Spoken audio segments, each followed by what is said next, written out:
This is incredible. Seen a lot of YouTube videos, but being here in person, man, it's another experience.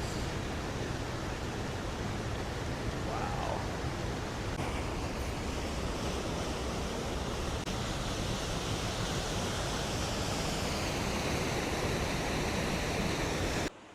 Here it is.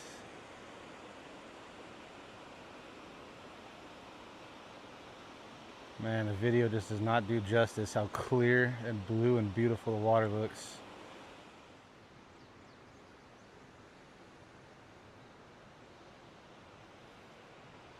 Wouldn't mind to dive in, but I've heard that water is probably in the low 50s and it's still early in the morning, so it might even be colder.